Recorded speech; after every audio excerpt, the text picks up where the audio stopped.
অনেক অনেক বছর আগে মরুভূমির এক পথ ধরে একজন মানুষ হেঁটে যাচ্ছিল।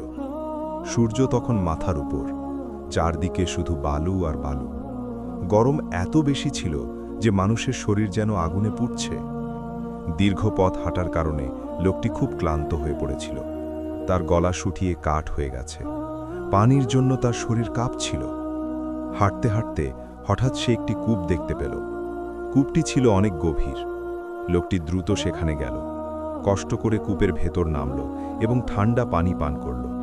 পানি খেয়ে তার শরীর একটু শান্ত হল। পানি খেয়ে যখন সে কূপ থেকে উঠে আসছিল, তখন সে একটি অদ্ভুত দৃশ্য দেখল। কূপের পাশে একটি কুকুর দাঁড়িয়ে আছে। কুকুরটি খুব দুর্বল, সে হাঁপাচ্ছে আর মাটি চাটছে, তার জিভ বের হয়ে আছে। লোকটি বুঝতে পারল এই কুকুরটিও তৃষ্ণায় কষ্ট পাচ্ছে। কুকুরটির চোখে এমন অসহায়তা ছিল যে দেখে যে কারো মন গলে যায়।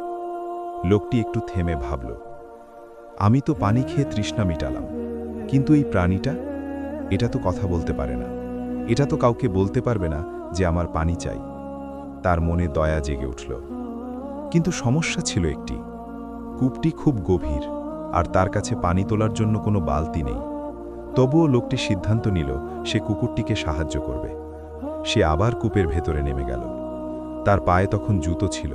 সে জুতোর মধ্যে পানি ভরে নিল, তারপর কষ্ট করে উপরে উঠতে লাগল। এক হাতে কূপের দেওয়াল ধরে, অন্য হাতে জুতায় ভরা পানি। অনেক কষ্ট করে সে উপরে উঠল। তারপর ধীরে ধীরে জুতার পানি কুকুরটির সামনে ধরল। কুকুরটি দ্রুত পানি পান করতে লাগল। পানি পেয়ে কুকুরটি যেন নতুন জীবন পেল। তার চোখে কৃতজ্ঞতা দেখা গেল। এই ছোট কাজটি মানুষটির কাছে হয়তো খুব বড় কিছু মনে হয়নি, কিন্তু আল্লাহর কাছে এই কাজটি খুব বড় হয়ে গেল, কারণ এই কাজটি করা হয়েছিল শুধু দয়া আর মানবতার কারণে। পরে এই ঘটনা সম্পর্কে মহানবী বলেছেন, একজন মানুষ একটি তৃষ্ণার্ত কুকুরকে পানি পান করিয়েছিল। আল্লাহ তার এই কাজকে খুব পছন্দ করলেন এবং তাকে ক্ষমা করে দিলেন। এই হাদিসটি বর্ণিত হয়েছে সাহিহ আল বুখারী এবং সাহিহ মুসলিম গ্রন্থে। এই ঘটনা শুনে সাহাবীরা অবাক হয়ে গেলেন। তারা জিজ্ঞাসা করলেন, হে আল্লাহ রসূল, পশুদের সাথে ভালো ব্যবহার করলেও কি সওয়াব পাওয়া যায়? তখন নবী সাল্লাল্লাহু আলাইহি ওয়াসাল্লাম বললেন, প্রত্যেক প্রাণীর প্রতি দয়া করার মধ্যেই সওয়াব রয়েছে। এই ছোট ঘটনাটি আমাদের অনেক বড় শিক্ষা দেয়।